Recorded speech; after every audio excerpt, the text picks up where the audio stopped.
Bismillahirrahmanirrahim. Saudaraku yang dirahmati Allah Subhanahu wa taala. Di penghujung tahun 2025 ini, mari sejenak kita lepaskan beban pikiran dari hiruk pikuk dunia. Saya ingin mengajak kita semua melintasi waktu kembali ke sebuah siang yang sunyi di Masjid Nabawi, Madinah, 14 abad yang lalu.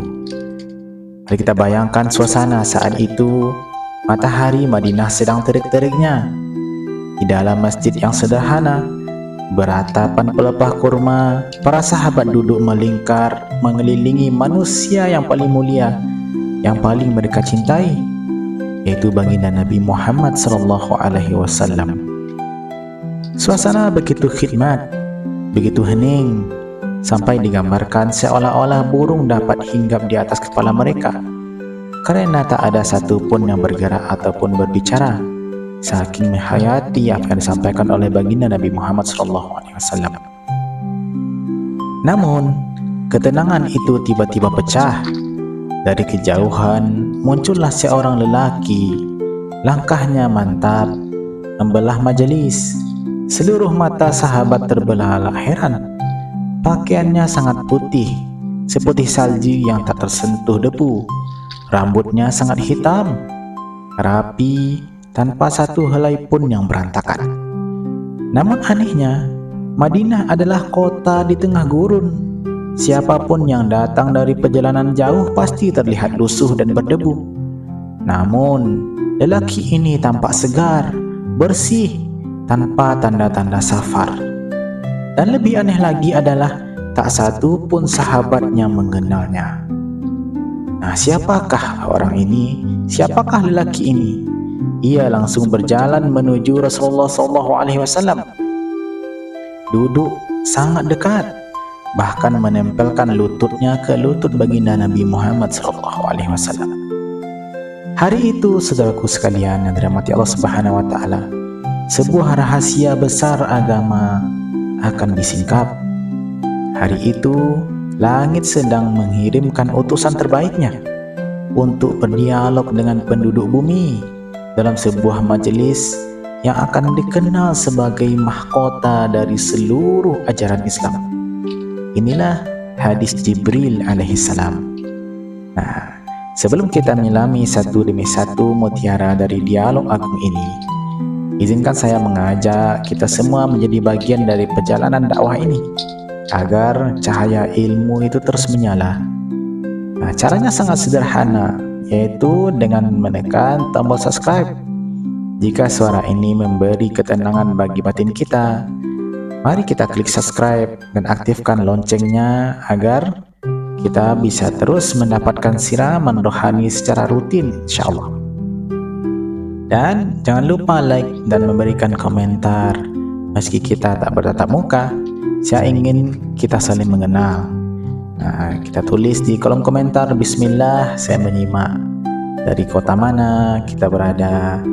Nah, itu sangat memberikan dampak yang bagus. Interaksi kita membantu pesan ini menjangkau lebih banyak hati yang sedang membutuhkan, insyaallah. Dan mari bagikan audio ini, video ini ke keluarga atau sahabat terdekat kita. Semoga satu klik dari kita menjadi amal jariah yang terus mengalir pahalanya hingga yaumul mizan. Nah, semoga setiap detik yang kita luangkan untuk mendukung dakwah ini dicatat Allah sebagai kebaikan yang berat timbangannya. Amin amin ya rabbal alamin. Assalamualaikum warahmatullahi wabarakatuh. Bismillahirrahmanirrahim. Innal hamdalillah nahmaduhu wa nasta'inuhu wa nastaghfiruh wa nastahdihi wa natubu ilaih wa na'udzu bihi min syururi anfusina wa min sayyiati a'malina, man yahdihillahu fala mudhillalah wa man yudlil fala hadiyalah. Asyhadu an la ilaha illallah wahdahu la syarikalah wa asyhadu anna Muhammadan abduhu wa rasuluh. Allahumma salli wa sallim wa barik ala nabiyyina Muhammad wa ala alihi wa sahbihi wa man tabi'ahu bi ihsanin ila yaumiddin. Amma ba'du. Saudaraku yang dirahmati Allah Subhanahu wa taala, segala puji bagi Allah Subhanahu wa taala. Syukur kita aturkan kepada Allah, Tuhan semesta alam, yang dengan rahmatnya kita masih diizinkan bernafas di penghujung tahun 2025 ini dalam keadaan kita beriman kepada Allah, dalam keadaan kita Islam. Masya Allah. Salawat serta salam yang paling sempurna semoga senantiasa tercurah kepada baginda Nabi Muhammad SAW. Beliaulah sang penerima wahyu agung yang melalui lisan dan keteladanan beliau agama ini disempurnakan hingga menjadi nikmat, menjadi berkah, menjadi kebahagiaan yang paling utuh bagi umat manusia. Nah, pada kesempatan yang penuh berkah ini insya Allah kita akan mentadaburi, memahami dan akan menghayati sebuah hadis baginda Nabi Muhammad SAW, sebuah hadis yang oleh para ulama disebut sebagai Ummus Sunnah, Jami'uddin dan intisari seluruh ajaran Islam. Satu hadis namun merangkum Islam, iman dan ihsan. Satu dialog namun menjadi pondasi akidah, syariat dan akhlak. Nah, inilah hadis Jibril yang disebut sebagai mahkota agama, dialog langit yang diturunkan untuk membimbing umat manusia di muka bumi ini. Nah, sebelum kita lanjut, mengapa judul kajian kita hari ini adalah mahkota agama? Nah, dalam khazanah keilmuan Islam, hadis ini yang dikenal sebagai hadis Jibril oleh para ulama besar seperti Imam An-Nawawi rahimahullah dan Imam Al-Qurtubi rahimahullah menyebutnya sebagai Ummus Sunnah, yaitu induknya sunnah Nabi. Nah, sebagaimana surah Al-Fatihah disebut sebagai Ummul Quran karena merangkum seluruh pesan Al-Quran, maka hadis Jibril ini disebut Ummus Sunnah karena ia merangkum seluruh bangunan agama Islam ini. Nah, dari urusan lahiriah berupa amal, ke urusan batiniah berupa iman dan hati, hingga urusan orientasi hidup tentang arah dan tujuan manusia di dunia dan akhirat. Nah, lengkap ada dalam hadis ini.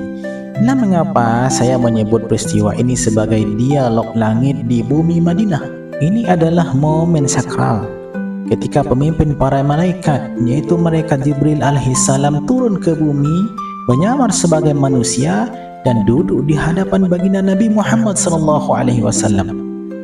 Namun perhatikan baik-baik jemaah sekalian yang dirahmati Allah Subhanahu wa taala.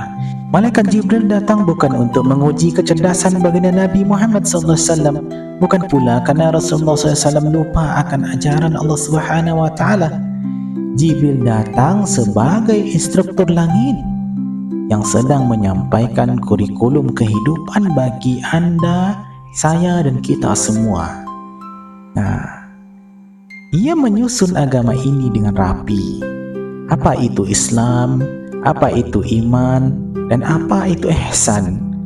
Agar apa? Agar kita tidak tersesat dalam beragama, tidak salah arah dalam beribadah, dan tidak kehilangan ruh dalam ketaatan kita. Nah, mengapa kita sebut dengan mahkota? Karena hadis ini memberi wibawa dalam beragama. Nah, tanpanya Islam bisa berubah menjadi ritual tanpa ruh, iman bisa merosot menjadi klaim tanpa bukti, dan ihsan bisa tinggal istilah indah tanpa praktik nyata. Oleh karena itulah kita memahaminya itu ibarat kita sedang menggunakan mahkotanya.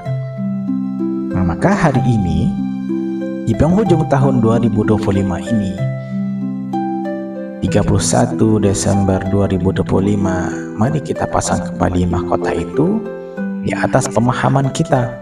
Mari kita buka kembali kurikulum langit ini, lembar demi lembar, poin demi poin, langsung dari dialog antara sang Rasul, baginda Nabi Muhammad SAW, dan sang malaikat, itu malaikat Jibril alaihissalam. Agar apa? Agar Islam kita hidup, iman kita kokoh, dan ihsan kita nyata dalam setiap langkah kehidupan kita insya Allah. Nah, namun mungkin di antara kita ada yang bertanya dalam hati, apa urusannya dialog yang terjadi 14 abad tahun lalu ini dengan kehidupan kita sekarang tahun 2025 menuju 2026 ya? Jawabannya sangat ada urusan ya. Justru di zaman sekarang, zaman yang penuh fitnah ini, zaman ketika orang semakin sulit membedakan mana kebenaran dan mana sekedar konten, mana yang realitas dan mana yang AI, zaman ketika spiritualitas mengering dan digantikan oleh materialisme.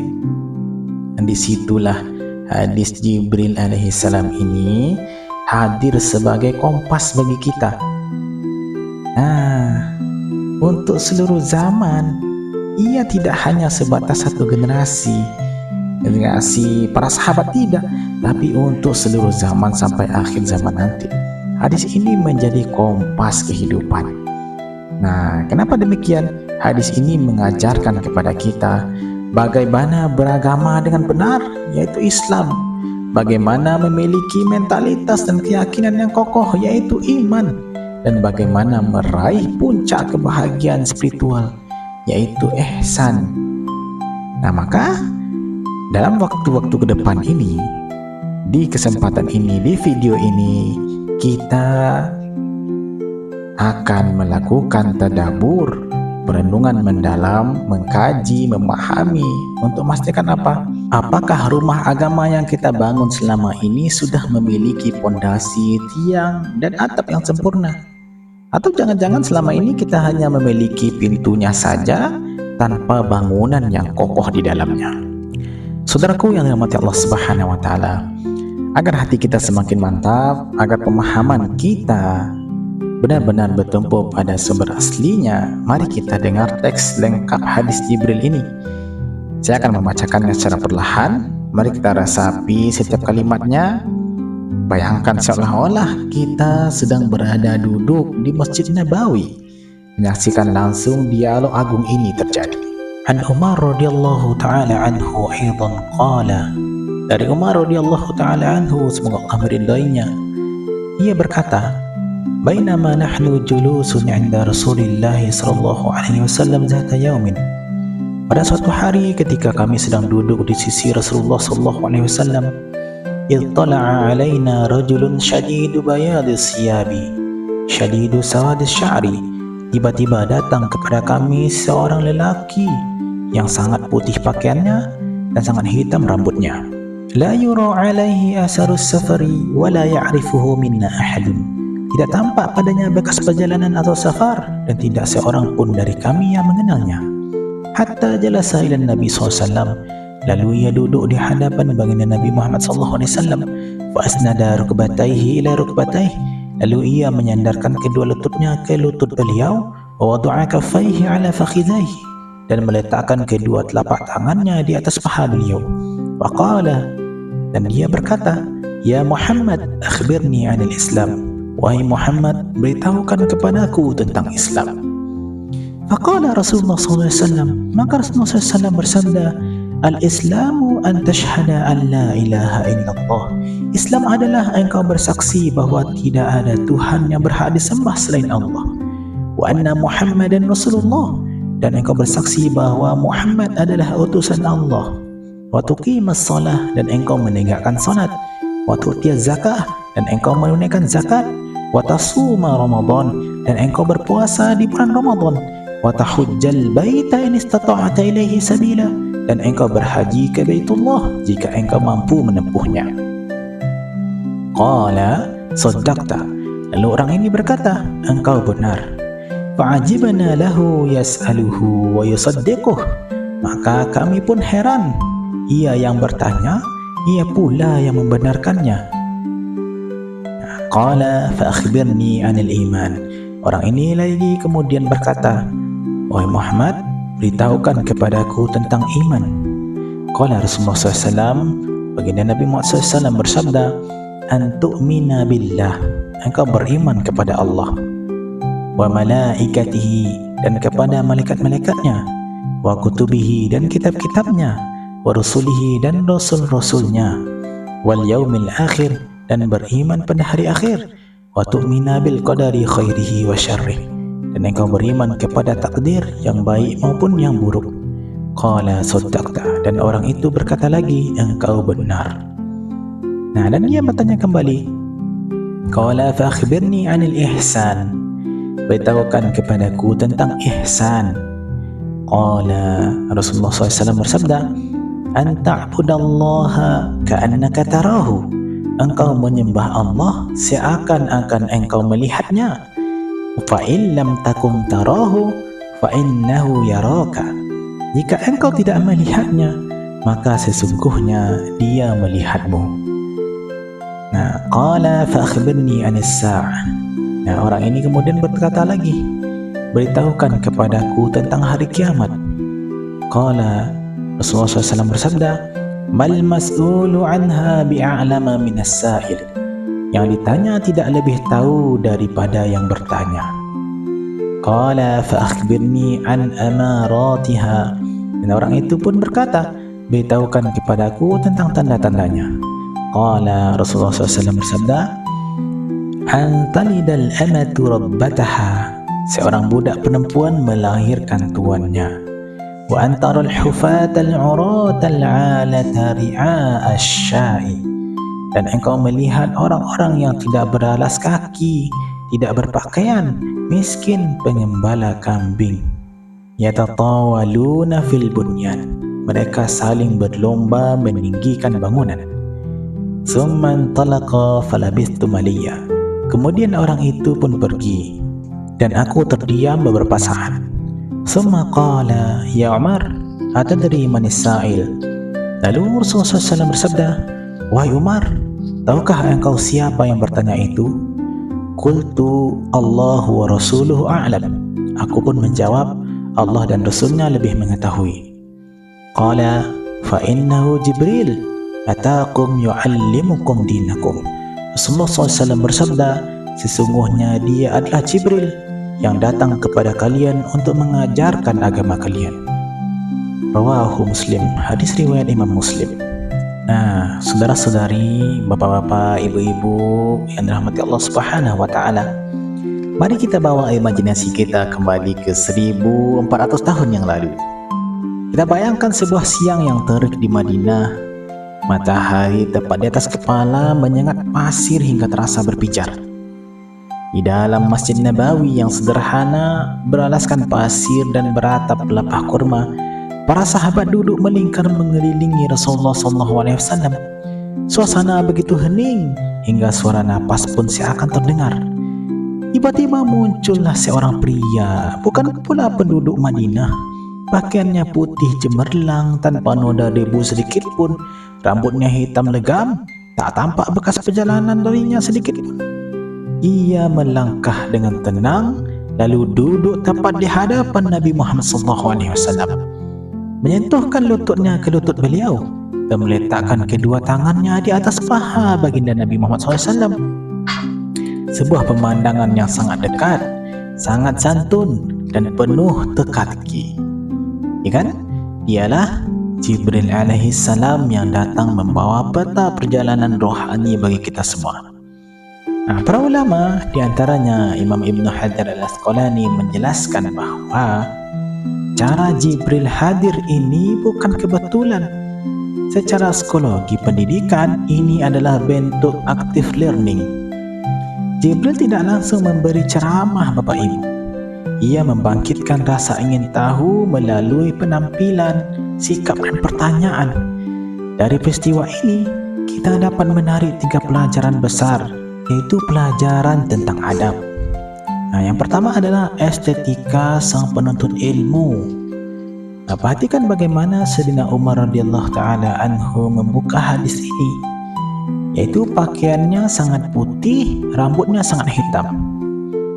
Nah, sekarang kita berada di penghujung tahun 2025, besok sudah 2026.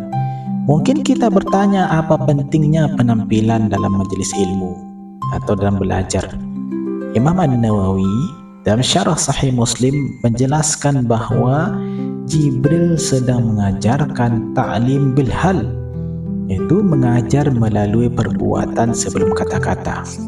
Ini adalah estetika spiritual. Islam tidak hanya memuliakan hati tetapi juga menghargai kerapihan lahiriah.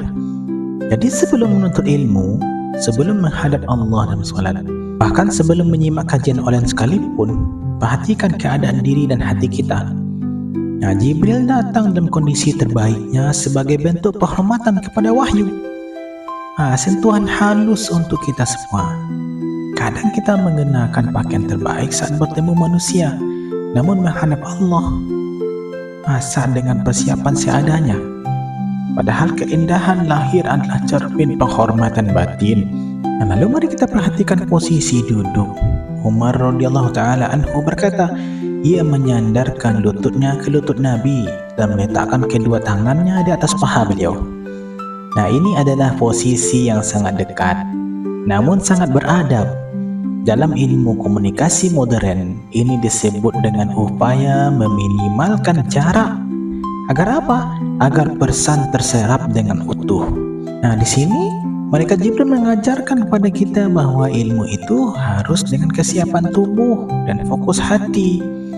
Nah, kedekatan lutut dengan lutut itu melambangkan bahwa ilmu itu bukan sebatas transfer data, tapi merupakan transfer cahaya hati ke hati. Itulah sebabnya keberkahan ilmu sering lahir dari fokus penuh. Orang yang langsung bertemu dengan gurunya bertalaki, itu keberkahan ilmunya tuh lebih besar. Ketika dia beradab dalam menuntut ilmu, keberkahannya itu lebih besar dibanding orang yang tidak beradab dan tidak menjumpai gurunya.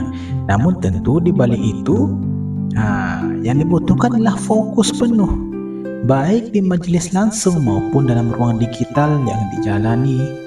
Nah, tentunya dengan adab, baik kita menghadiri kajian langsung ataupun mendengarkan melalui media sosial, Instagram, YouTube, TikTok, dakwah-dakwah. Maka yang paling penting itu agar keberkahan sampai adalah fokus menghayatinya. Nah, ada satu adegan yang membuat para sahabat terdiam dan heran. Malaikat Jibril datang dengan penuh wibawa. Nah, ia bertanya kepada Rasulullah SAW. Namun setelah Rasulullah SAW menjawab, ia justru berkata dengan tenang, "Sadaqta, engkau benar." Nah, Sayyidina Umar radhiyallahu taala anhu pun heran, mengungkapkan keheranannya. Tapi heran, dia yang bertanya, dia pula yang membenarkan. Kita pun juga demikian ya, ketika kita ditanya sesuatu, lalu kita jawab dan orang bertanya itu mengatakan jawabanmu betul. Nah, kita heran loh, ini orang kenapa dia bilang betul kalau dia tahu pertanyaannya itu, jawaban dari pertanyaannya itu, kenapa dia bertanya itu kan? Nah, disinilah letak seni bertanya yang luar biasa. Nah, malaikat Jibril sebenarnya tidak sedang mencari jawaban. Ia sudah tahu. Namun ia sedang mengajar dengan cara bertanya. Agar apa? Agar ilmu itu tidak hanya sampai kepada Rasulullah SAW saja, tapi juga tertanam dalam hati para sahabat dan juga sampai kepada kita hingga hari ini. Nah, jika kita bayangkan seandainya malaikat Jibril tidak datang menyamar sebagai manusia dan tidak memberikan pertanyaan itu, apakah kita mengetahui hadis ini? Apakah kita mengetahui 3 poin apa yang terkandung dalam hadis itu? Nah, maka pertanyaan malaikat Jibril ini bukanlah pertanyaan orang bingung, melainkan pertanyaan pendidik langit yang ingin membuka pintu pemahaman umat. Nah, di zaman modern ini, kita seringkali enggan bertanya. Malu kadang bertanya. Takut dianggap bodoh, takut dinilai kurang pintar. Di zaman yang serba canggih, serba informasi itu cepat sekali beredar. Nah, ketakutan-ketakutan itu membuat kita enggan untuk bertanya. Padahal, jika kita hayati satu pertanyaan yang lahir dari ketulusan kita, keingintahuan kita, itu bisa menjadi sebab terbukanya hidayah bagi banyak orang. Nah, dalam dunia akademik pun demikian. Dalam dunia penelitian dan dakwah, ilmu besar itu hampir selalu diawali oleh pertanyaan. Nah, para sarjana pasti mereka ketika meneliti skripsi, magister, doktor mereka, tesis atau disertasi pasti diawali dengan pertanyaan. Nah, tanpa pertanyaan, ilmu itu akan berhenti. Jadi tanpa keberanian bertanya, pemahaman pun menjadi dangkal. Yang disinilah malaikat Jibril alaihissalam itu mengajarkan kepada kita bahwa bertanya itu bukanlah tanda kelemahan, melainkan tanda kesungguhan kita mencari apa hakikat dan apa yang sebenarnya terjadi. Ya, setidaknya kita ingin mencari kebenaran yang ingin kita temukan, yang sedang kita pertanyakan dalam pikiran kita. Nah, saudaraku yang dirahmati Allah Subhanahu wa taala, tapi di sini perlu kita perhatikan cara bertanya malaikat Jibril yang selalu dibingkai oleh adab. Di sinilah benang merahnya mulai kita lihat. Sebelum kita bertanya, sebelum menuntut ilmu, sebelum berdiri di hadapan Allah dalam solat, malaikat Jibril telah lebih dahulu memperindah hal yang paling penting itu semua, yaitu apa? Yaitu adabnya. Pakaiannya bersih, duduknya santun, pertanyaannya terarah, lisannya penuh hormat. Maka mari kita bertanya pada diri kita sendiri saat kita membuka kajian seperti ini, saat kita menghadap Allah di atas sajadah, sejauh mana kita telah menyiapkan pakaian terbaik bagi hati kita? Bagaimana adab kita? Bagaimana kita menyikapinya? Putih jubahnya bersinar terang, hitam rambutnya tertata rapi, adab dijunjung sebelum terang, ilmu pun masuk menjaga diri. Jika adab ini mengetuk hati Anda, silakan tulis di kolom komentar, adab di atas ilmu. Mari kita saling mengingatkan. Setelah suasana masjid menjadi begitu hening, seolah pasir pun enggan berdesir oleh kehadiran tamu agung dari langit itu, Jibril pun mulai berdialognya. Bukan dengan perintah, bukan dengan ceramah panjang, tetapi dengan sebuah pertanyaan pembuka, pertanyaan tentang sesuatu yang terasa sangat akrab karena telah kita lakukan sejak kecil, sesuatu yang sering kita anggap rutinitas, padahal ia adalah gerbang keselamatan, pintu pertama menuju jalan Allah. Malaikat Jibril pun berkata dengan penuh wibawa, "Ya Muhammad, beritahukan kepadaku tentang Islam." Perhatikan saudaraku sekalian yang dirahmati Allah Subhanahu wa taala. Pertanyaan pertama malaikat Jibril ini bukan tentang iman yang tersembunyi di hati, dan bukan pula tentang ihsan yang terasa tinggi dan sulit, tetapi tentang Islam, sesuatu yang bisa dilihat, didengar dan dikerjakan oleh tubuh. Mengapa malaikat Jibril memulai pertanyaan dengan menanyakan tentang Islam? Karena agama ini tidak hanya hidup di dalam keyakinan, tetapi harus nyata dalam gerak tubuh dan ketaatan lahiriah. Maka mari kita masuk ke segmen kedua, yaitu Islam adalah pondasi lahiriah yang kokoh. Kita akan bedah mengapa solat diletakkan setelah syahadat dan mengapa zakat menjadi bukti keislaman yang nyata seorang yang beriman. Namun sebelum itu kita buka dengan sebuah pantun. Makkah Madinah kota yang suci, tempat Nabi menebar risalah. Mari kita bersihkan hati, mengharap ridha dari Allah yang Maha Indah. Saudaraku yang dirahmati Allah Subhanahu wa taala, ketika malaikat Jibril bertanya kepada Rasulullah SAW, "Ya Muhammad, beritahukan kepadaku tentang Islam," Rasulullah SAW tidak menjawab dengan definisi filsafat, tidak pula menjawab dengan teori yang rumit, apalagi dengan istilah abstrak.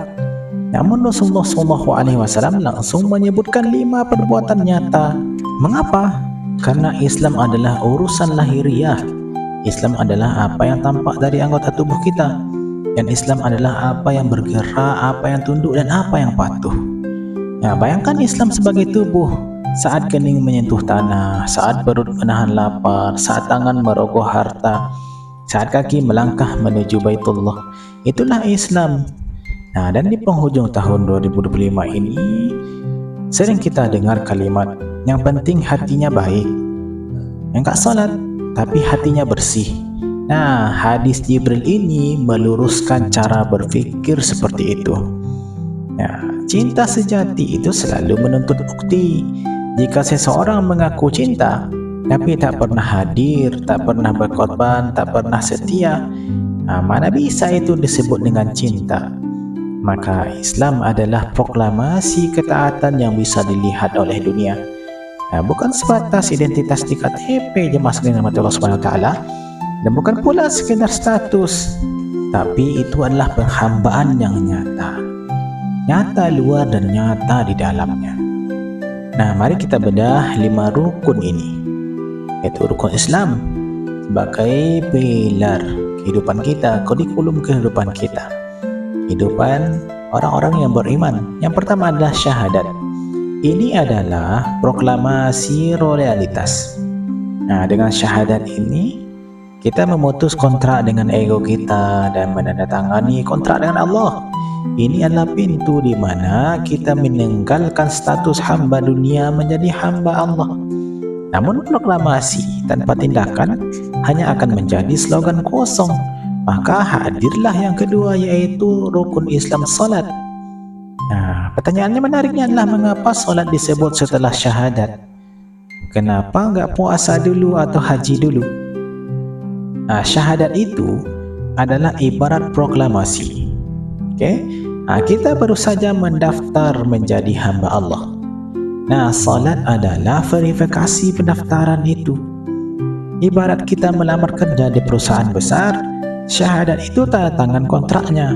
Tapi kalau setelah tanda tangan kontrak kita tidak pernah masuk kantor, kira-kira kita dianggap karyawan atau tidak? Nah, pastilah di PHK, putus hubungan keakhiratan. Begitulah kira-kira ya. Salat itu diletakkan setelah syahadat. Kenapa? Karena salat adalah tiang. Syahadat itu ibarat kita punya tanah. Salat itu tiang bangunannya. Nah, tanpa tiang, semen dan pasir itu ibaratkan amal lain, cuma akan jadi gundukan tanah yang becek kalau kena hujan.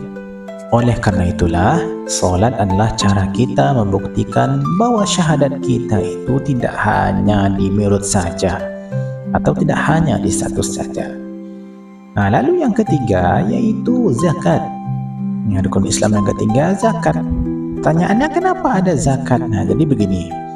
Salat itu gampang bagi sebagian orang. Puasa ya masih bisa ditahan. Tapi kalau sudah urusan dompet, nah di situ iman kita benar-benar diuji. Para ulama menjelaskan bahwa zakat itu bukti keislaman seorang dan selalu beriringan dan berbarengan dengan salat. Keimanan keislaman yang nyata. Kenapa? Karena ia menghancurkan berhala terbesar dalam hidup manusia, yaitu kecintaan pada harta. Nah, zakat adalah cara Islam mencuci harta kita. Nah, jangan sampai seseorang rajin sholat sampai keningnya hitam, tapi pelitnya minta ampun. Nah, apalagi pas ada kotak amal atau ada orang minta-minta, dia malah menepis wajahnya. Nah, itu namanya sholatnya belum memberikan faidah. Ya, sekalipun dompetnya sangat luar biasa, nah, tapi sholatnya belum membuahkan. Kemudian rukun selanjutnya yaitu rukun puasa. Nah, ini merupakan sebuah madrasah ilahiyah, pengendalian diri. Nah, di zaman kita sekarang memasuki 2026 ini yang serba instan, puasa itu mengajarkan kita untuk berkata tidak pada hal yang halal. Padahal yang halal itu dibolehkan. Nah, tetapi puasa itu mengajarkan kita untuk tidak kepada hal-hal itu. Nah, kenapa? Yaitu demi mentaati perintah Allah. Apalagi sebentar lagi kita akan masuki bulan Ramadan. Nah, ini sangat tepat sekali agar kita mampu berkata tidak pada hal-hal yang Allah haramkan. Nah, maka pengendalian diri itu dilatih mengatakan tidak kepada hal-hal yang dibolehkan dulu. Nah, tentunya tidak di bulan Ramadan. Nah, kalau dalam bulan Ramadan, ya itu latihannya. Hal-hal yang dibolehkan itu tidak boleh. Nah, apalagi hal-hal yang tidak dibolehkan, itu hal yang haram, lebih tidak dibolehkan lagi di bulan Ramadan. Ya, tetap saja yang haram itu sama sekali tidak boleh. Kemudian yang kelima yaitu haji. Inilah puncak dari kelas balik spiritual seorang muslim itu. Perjalanan fisik kembali ke akar sejarah tauhid, membuktikan bahwa di hadapan Allah baju kita semuanya sama, yaitu pakaian ihram. Nah, tak peduli seberapa tinggi posisi kita, seberapa kaya kita, seberapa hebat kita, namun di hadapan Allah ketika melaksanakan haji semuanya sama mengenakan pakaian putih, yaitu pakaian ihram. Inilah kilas balik spiritual yang sejati. Artinya dalam rukun Islam ini tersimpan bangunan yang sangat kokoh, yang sangat kuat jika dilaksanakan semuanya dengan penuh keikhlasan, dijalankan semuanya dengan penuh keimanan. Nah, Imam Qurtubi rahimahullah menjelaskan bahwa urutan rukun Islam ini adalah urutan prioritas. Islam dimulai dari lisan, yaitu syahadat dulu, lalu kemudian ke badan, yaitu solat dan puasa, kemudian setelah itu ke harta, nah baru kemudian ke seluruh perjalanan lisan, badan dan harta, zakatnya itu ada pada haji. Nah, ini adalah kurikulum untuk melatih seluruh aspek kemanusiaan kita agar tunduk pada aturan langit. Nah, begitu pula disebutkan oleh Imam Ibn Rajab Al-Hambali rahimahullah dalam kitabnya Jami'ul Ulum wal Hikam. Beliau menjelaskan bahwa kelima hal ini disebut Islam adalah karena ia merupakan penyerahan diri secara total. Nah, jika salah satu runtuh, maka bangunan keselamatan kita berada dalam kondisi terancam. Nah, itulah disebut Islam itu sebagai penyerahan total diri kepada Allah Subhanahu wa taala. Nah, setelah mati Allah Subhanahu wa taala. Nah, Islam itu juga disebutkan sebagai SOP, standar operating procedure bagi fisik kita. Nah, tanpa Islam yang benar, iman kita tidak memiliki wadah untuk bernaung. Nah, maka deskripsikanlah solat itu bukan sebagai beban, tapi sebagai waktu jeda di mana kening menyentuh tanah yang rendah. Itulah Islam itu melatih kita tentang kedisiplinan fisik yang akan membentuk karakter. Nah, para ulama pun mendefinisikan Islam sebagai al-inqiyad, yaitu tunduk sepenuhnya. Nah, secara ilmiah, gerakan solat yang dilakukan dengan benar terbukti secara medis memperbaiki sirkulasi darah ke otak dan juga menenangkan sistem saraf. Nah, dan Islam adalah pondasi lahiriah agar hidup kita tidak berantakan. Masya Allah. Nah, saudaraku yang dirahmati Allah Subhanahu wa taala. Nah, dari kelima pilar ini, mana yang menurut kita paling menantang untuk dijaga konsistensinya di zaman sekarang? Nah, mana yang paling susah? Nah, oke, karena itu silahkan tulis pendapat kita masing-masing dalam kolom komentar agar kita bisa saling mendoakan kebaikan dan saling mendoakan keistiqomahan. Nah, ada sebuah pantun, kayu jati kuat pondasi, rumah megah aman dihuni. Islam itu adalah amalan jasmani, bukti ketaatan kepada ilahi. Nah, saudaraku sekalian yang dirahmati Allah Subhanahu wa taala, Islam yang fisik ini barulah kulitnya saja. Ia terlihat, tertata dan terukur. Namun kulit tanpa isi hanyalah kerangka kosong. Nah, disinilah malaikat Jibril alaihissalam tahu kalau sekadar gerakan badan, robot pun bisa menirukan. Bahkan mesin pun bisa lebih disiplin daripada manusia. Oleh karena itulah maka Jibril bertanya pertanyaan yang kedua, pertanyaan yang sangat menggugah hati kita, yaitu fakhbirni anil iman, beritahukan aku tentang keimanan. Masya Allah. Saudaraku yang dirahmati Allah Subhanahu wa taala, sekarang kita lanjut masuk ke segmen ketiga, yaitu keimanan. Nah, setelah urusan lahiriah terjawab, malaikat Jibril bertanya tentang iman. Jika Islam adalah apa yang tampak di permukaan, maka iman adalah apa yang tersembunyi di balik rusuk kiri kita ini. Ia adalah getaran yang mungkin tak terlihat oleh orang lain, namun kekuatannya sanggup menopang hidup saat segalanya terasa runtuh. Nah, kita hidup di akhir tahun 2025, zaman di mana ketidakpastian menjadi teman sehari-hari kita.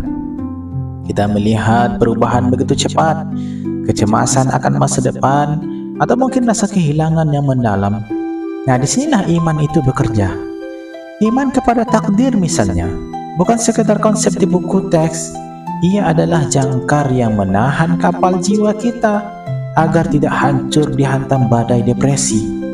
Saat dunia terasa tidak adil, saat usaha yang kita bangun dengan air mata tidak membuahkan hasil, imanlah yang membisikkan bahwa kita tidak sedang berjalan sendiri. Ia membuat kita mampu berkata dengan tenang, Allah tahu apa yang terbaik untukku, dan aku percaya pada rencananya Allah Subhanahu wa taala. Saudaraku yang dirahmati Allah Subhanahu wa taala, nah, keyakinan itu mampu melampaui logika. Sering kita terjebak pada logika manusia yang terbatas. Kita merasa bahwa kebahagiaan itu hanya soal angka di rekening atau kesuksesan yang terlihat. Tapi iman mengajarkan kita untuk melihat melampaui itu semua. Beriman kepada yang gaib, kepada Allah, kepada malaikat, dan kepada hari akhir, memberikan kita kedaulatan mental. Nah, kita tidak lagi mudah didikte oleh opini orang lain atau standar sukses di media sosial. Mengapa bisa demikian? Karena sandaran kita adalah Zat yang maha kekal. Saat kita memiliki iman yang kokoh, kita akan menemukan bahwa kedamaian itu tidak datang dari luar, tapi memancar dari keyakinan kita bahwa setiap hembusan nafas kita berada dalam pengawasan dan kasih sayang Allah Subhanahu wa taala. Imam Nawawi rahimahullah menjelaskan bahwa iman adalah tasdiq, yaitu sebuah pembenaran yang sangat kuat dalam hati yang tidak menyisakan ruang sedikit pun bagi keraguan. Jika kita kaitkan dengan kondisi psikologis manusia saat ini, banyak riset menunjukkan bahwa orang yang memiliki akar spiritualitas atau faith yang dalam memiliki daya tahan resiliensi yang luar biasa. Mereka tidak mudah patah saat gagal. Mereka sangat percaya karena mereka percaya dan yakin pada hari akhir di mana semua keadilan akan ditegakkan. Mereka tidak mudah sombong saat berhasil karena mereka percaya pada takdir yang Allah titipkan. Inilah mengapa hadis Jibril menaruh iman tepat di tengah-tengah. Kenapa demikian? Karena iman adalah mesin penggerak yang membuat Islam kita tetap hidup dan tidak sekedar menjadi rutinitas kosong. Nah, saudaraku yang dirahmati Allah Subhanahu wa taala, berlayar jauh ke tengah samudra, membawa jala menjaring ikan. Iman adalah cahayanya jiwa, penerang jalan saat kegelapan. Nah, bapak-bapak, ibu-ibu, saudara-saudari, di momen hidup yang paling sulit yang pernah kita rasakan, pilar iman mana yang paling menguatkan hati kita? Apakah iman kepada takdir atau iman kepada kasih sayang Allah? Nah, silahkan mari kita berbagi di kolom komentar. Semoga cerita kita menjadi penguat bagi saudara kita yang lain. Setelah kita memahami tentang ketaatan fisik dalam Islam dan ketenangan batin dalam iman, malaikat Jibril alaihissalam membawa kita ke puncak tertinggi, yaitu sebuah tingkatan di mana ibadah bukan lagi sekedar kewajiban. Ibadah adalah sebuah pertemuan indah antara seorang hamba dengan penciptanya. Nah, maka kita lanjut ke sesi keempat, yaitu ihsan, puncak kesadaran seorang hamba. Setelah malaikat Jibril membenarkan jawaban bagi Nabi Muhammad SAW tentang iman, ia kemudian mengajukan pertanyaan yang menembus batas kewajiban lahiriah. Yaitu malaikat Jibril bertanya, fa akhbirni anil ihsan, beritahu aku tentang ihsan. Nah, Rasulullah SAW menjawab dengan kalimat yang sangat indah. Ihsan adalah engkau beribadah kepada Allah seakan-akan engkau melihatnya. Jika engkau tidak mampu melihatnya, maka sesungguhnya Dia melihatmu. Saudaraku yang dirahmati Allah Subhanahu wa taala, disinilah letak perbedaan antara orang yang sholat dengan orang yang mendirikan sholat. Orang yang sholat, ia melakukan sholat secara fisik, gerakannya benar, waktunya terpenuhi, gugur kewajiban secara fikih. Namun hatinya bisa melayang, pikirannya kemana-mana. Sholat hanya menjadi rutinitas hariannya. Dalam istilah para ulama, adas sholah, ia telah menunaikan sholat. Artinya apa? Sekedar menggugurkan kewajiban. Sholatnya tetap sah, namun belum memberikan dampak yang besar pada dirinya. Nah, sedangkan orang yang mendirikan sholat, ini istilah Al-Quran, aqimus sholah, dirikanlah sholat. Nah, artinya apa? Menghadirkan tubuh, lisan, dan hati, menjaga adab, menjaga kekhusyukan, menjaga kesadaran, dan menjadikan sholat sebagai poros hidup. Nah, dalam bahasa para ulama, iqamatus sholah ta'ni iqamatuha zahiran wa batinan. Mendirikan sholat itu berarti menegakkannya lahir dan batin. Artinya apa? Orang ini ketika dia mendirikan sholat, dia berdiri di hadapan Allah dengan kesadaran penuh, merasa sedang dilihat oleh Allah, berbicara bukan sekedar membaca. Nah, inilah hakikat ihsan itu, yaitu tentang kehadiran hati. Ihsan adalah saat kita sujud bukan karena mengikuti gerakan imam saja, tetapi karena kita merasa sedang meletakkan kening di hadapan Allah Subhanahu wa taala, Zat yang menciptakan seluruh alam semesta ini. Ihsan itu menjadikan ibadah bukan lagi beban, melainkan kebutuhan, sebuah pertemuan rahasia antara seorang kekasih dengan yang dicintainya. Nah, maka mari kita bayangkan seseorang kekasih yang sedang menyiapkan hadiah untuk pujian hatinya. Ia akan menyiapkannya dengan sangat teliti, sangat indah karena ia merasa sedang diperhatikan. Nah, ihsan adalah level cinta orang tertinggi. Orang yang ihsan tidak lagi salat karena takut neraka atau ingin surga saja, tetapi karena ia merasa selalu dalam tatapan kasih sayang Allah. Nah, jika kita sendirian di kamar saat tidak ada kamera CCTV, nah kita tetap berakhlak mulia. Kenapa? Karena kita tahu CCTV langit sedang merekam dengan penuh cinta. Apakah kita telah sampai level itu? Nah, para ulama menjelaskan bahwa ihsan ini memiliki dua tingkatan yang sangat-sangat santun. Yang pertama adalah maqam musyahadah. Nah, tingkatan ini kita beribadah seolah-olah kita melihat Allah. Tentu bukan melihat dengan kasat mata, tapi dengan mata hati yang sangat yakin. Kita membayangkan betapa khusyuknya salat kita jika kita sadar sedang berdiri tepat di hadapan Allah Sang Maharaja. Nah, kemudian yang kedua yaitu tingkat muraqabatullah. Artinya apa? Nah, tingkat kita merasa terlalu kotor atau terlalu lemah untuk merasakan kehadiran Allah. Maka minimal kita menyadari bahwa Allah sedang menatapku. Nah, saudaraku yang dirahmati Allah Subhanahu wa taala, di penghujung tahun 2025 ini, kesadaran ihsan adalah solusi bagi integritas kita. Kita tidak butuh banyak aturan hukum jika setiap manusia punya ihsan di hatinya. Seorang pejabat tidak akan korupsi meski tak ada KPK, karena ia tahu Allah sedang menatapnya. Seorang pedagang tidak akan merugi timbangan atau mengurangi timbangan meski pembeli tidak tahu, karena ia yakin Allah Maha melihat. Nah, disitulah ihsan sebagai pengawas langit yang sangat melekat di dalam jiwanya. Nah, saudaraku yang dirahmati Allah Subhanahu wa taala, para ulama seperti Imam Ibnu Rajab Al-Hambali menyebut ihsan sebagai inti dari keikhlasan. Nah, dan secara psikologis ihsan itu menciptakan kondisi sebuah keadaan di mana seseorang tenggelam sepenuhnya dalam aktivitasnya, karena ia merasa sangat terhubung dengan apa yang ia lakukan dan dengan tujuannya. Orang yang mencapai level ihsan ini akan memiliki karakter yang tenang. Mereka tidak butuh pujian manusia. Mereka tahu Allah sudah melihat kerja keras mereka. Mereka juga tidak hancur karena cacian manusia. Kenapa? Karena bagi mereka penilaian Allah adalah segalanya. Mau orang mengatakan A ataupun B, dia akan tetap dengan keyakinannya. Inilah mahkota yang sesungguhnya saat kita hidup di bumi, namun hati kita sudah tertambat di langit. Nah, bening air di dalam gelas, nampak dasar terlihat jelas. Ihsan itu ibadah yang ikhlas, hanya pada Allah hati berbalas. Nah, sungguh indah taman melati, wangi semerbak di sore hari.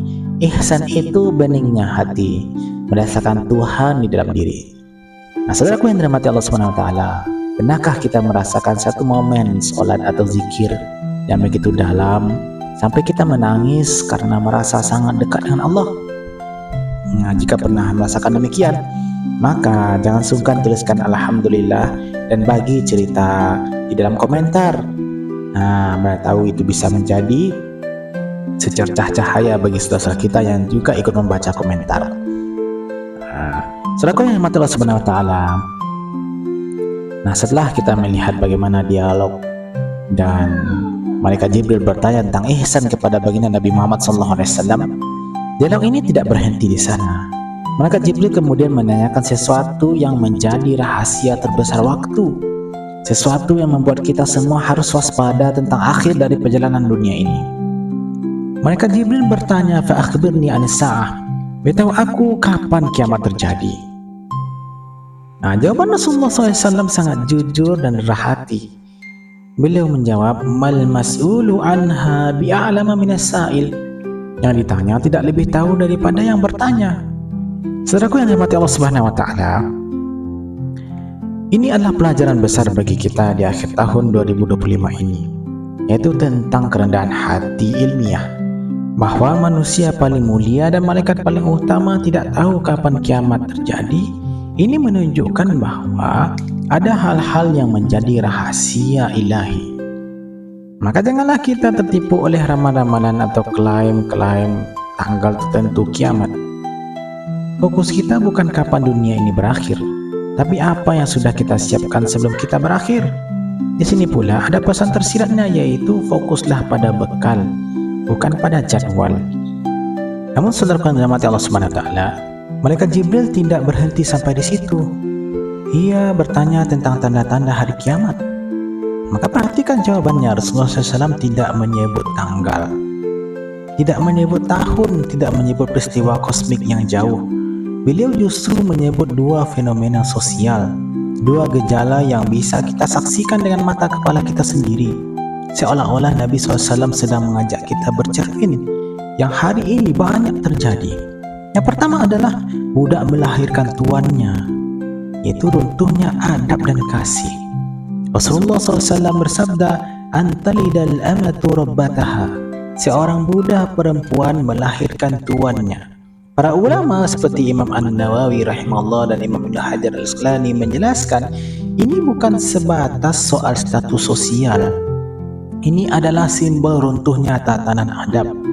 Anak yang seharusnya tunduk, hormat, patuh, berbakti berubah menjadi mendikte. Anak yang membentak, anak yang bahkan merendahkan orang tuanya. Saudaraku yang dirahmati Allah Subhanahu wa taala, kita perhatikan zaman kita saat ini.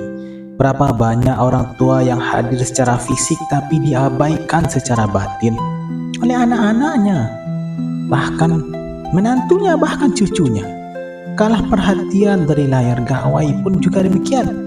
Tidak didengarkan nasihatnya, tapi anak patuh kepada influencer, kepada temannya, kepada pengaruh-pengaruh yang tidak baik.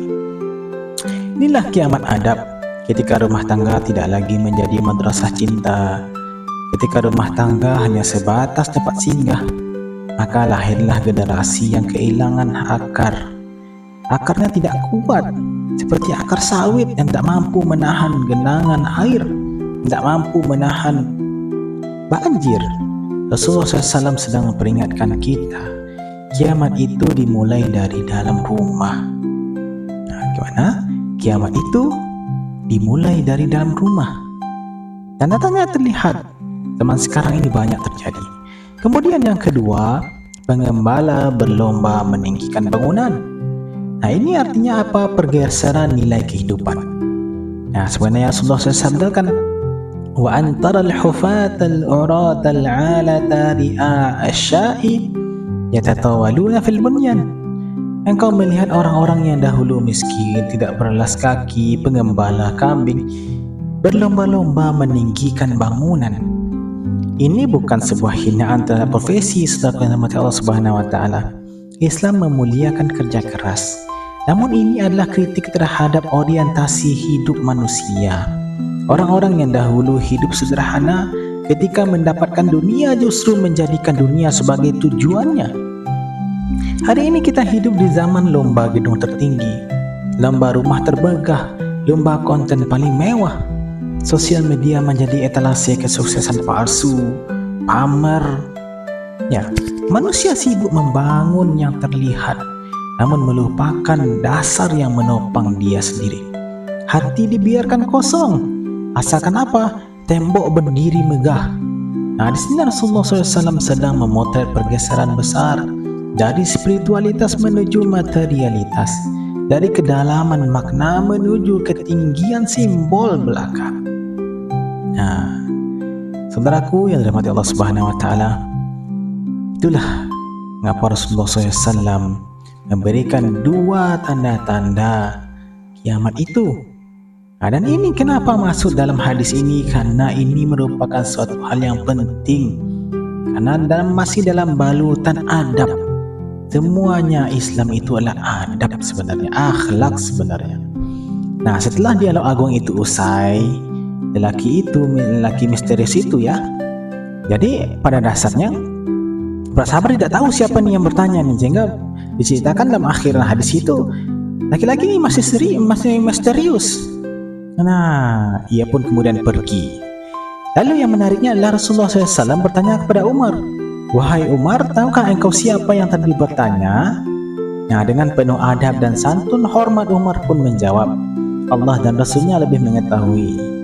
Maka Rasulullah SAW bersabda, "Fa innahu Jibril atakum yu'allimukum dinakum." Sesungguhnya dia adalah Jibril yang datang untuk mengajarkan agama kalian. Masya Allah. Saudaraku yang Allah muliakan, inilah kalimat pengunci dari seluruh hadis ini. Kita perhatikan dengan seksama, Rasulullah SAW tidak berkata mengajarkan Islam kalian saja, atau iman kalian saja, atau ihsan kalian saja. Beliau mengatakan agama kalian. Artinya apa? Apa yang ditanyakan oleh malaikat Jibril itu semuanya agama kita. Artinya apa? Islam tanpa iman kosong dan kaku. Iman tanpa Islam ilusi tanpa bukti. Islam dan iman tanpa ihsan kering tanpa rasa. Dan Islam, iman, ihsan tanpa adab, maka semuanya tak ada apa-apa. Lahirlah antalidal amatu rabbataha, nyatanya kedurhakaan kepada orang tua. Nah, kemudian antara khufatul uratal arata, orang-orang yang dahulu kehidupan yang sulit, kemudian ketika Allah berikan dia kelapangan orientasinya dunia, karena telah hilang adab, itu telah hilang dari dalam diri mereka. Nah, hadis Jibril ini mengajarkan kita bahwa agama kita adalah kesatuan utuh, yaitu gerak tubuh yang taat yaitu Islam, keyakinan hati yang kokoh yaitu iman, dan kesadaran jiwa yang hidup yaitu ihsan, dan semuanya dibalut dengan keindahan akhlakul karimah yaitu adab. Nah, bahkan malaikat Jibril tidak hanya mengajarkan apa itu agama saja, tapi juga bagaimana cara beragama itu, bagaimana duduk di hadapan ilmu, di hadapan guru, bagaimana bertanya dengan adab, dengan akhlak, dan bagaimana merasakan kehadiran Allah dalam setiap helaan nafas. Bapak, Ibu, saudara-saudari yang dirahmati Allah Subhanahu wa taala. Nah, agama bukan sekadar apa yang kita ketahui. Agama adalah apa yang membentuk cara kita bersikap, cara kita mencintai, dan cara kita hidup. Nah, semoga kita tidak hanya tahu tentang agama, tapi benar-benar diajari agama. Sebagaimana malaikat Jibril mengajarkannya di Masjid Nabawi, yang disaksikan langsung oleh para sahabat. Masya Allah, luar biasa. Kita bayangkan seandainya kita berada di situ, apa yang akan kita lakukan. Nah, dan semoga Allah Subhanahu wa taala menjadikan kita hamba-hamba yang berislam dengan anggota badan kita, beriman dengan hati kita, dan berihsan dengan seluruh hidup kita, dan tindak laku kita menjadi keindahan bunga akhlak yang mulia. Nah, tumbuh subur pohon di taman, tempat berteduh dari sang surya. Sempurna Islam, ihsan dan iman. Adab itulah mahkota bagi agama. Saudaraku yang dirahmati Allah Subhanahu wa taala. Nah, tidak terasa waktu telah berlalu. Kini mari kita kumpulkan kembali kepingan-kepingan itu agar menjadi satu kesatuan yang utuh dalam hati kita, mahkota yang luar biasa. Kita telah belajar bahwa Islam bukan sekadar ritual tanpa makna. Ia adalah ketaatan lahiriah, pembuktian cinta kita melalui syahadat, salat, puasa, zakat, dan haji. Inilah tubuh dari agama kita. Kita telah menyelami makna iman, sang jangkar di tengah badai. Kita sadar bahwa tanpa keyakinan yang menghujam di rusuk kiri kita kepada Allah Subhanahu wa taala, para malaikat hingga takdir, maka Islam kita hanyalah gerakan fisik yang hampa. Iman adalah nyawa dari agama kita. Ya, tadi Islam adalah tubuh, ya, iman itulah nyawanya. Nah, kemudian kita telah mencapai puncak ihsan, belajarinya, memahaminya, sebuah rasa bahwa kita selalu ditatap oleh langit. Ihsanlah yang menjadikan ibadah kita terasa manis dan membuat akhlak kita menjadi indah. Ia adalah cahaya yang luar biasa yang terpancar dari agama kita ini. Nah, di akhir video ini saya ingin menitipkan satu pesan. Hadis Jibril ini ditutup dengan pertanyaan tentang kiamat. Ini bukan tanpa alasan, jemaah saudaraku yang dirahmati Allah Subhanahu wa taala. Rasulullah SAW ingin memberitahu kita bahwa waktu kita di dunia ini terbatas. Zaman akan berubah, gedung akan menjulang tinggi, adab mungkin akan memudar. Namun mereka yang memegang teguh mahkota Islam, iman dan ihsan tidak akan pernah tersesat. Ya tentunya akhlak mereka semakin bagus, akhlakul karimah, adab mereka semakin bagus, semakin oke, semakin mantap. Nah, mari jangan biarkan agama kita hanya berhenti di kepala sebagai pengetahuan. Mari kita jadikan ia kurikulum kehidupan kita, keluarga kita, masyarakat kita, dimanapun tempat kita berkhidmah, bekerja. Saat kita bekerja, hadirkan ihsan. Saat kita diuji, hadirkan iman. Saat kita berinteraksi, hadirkan Islam yang penuh kedamaian.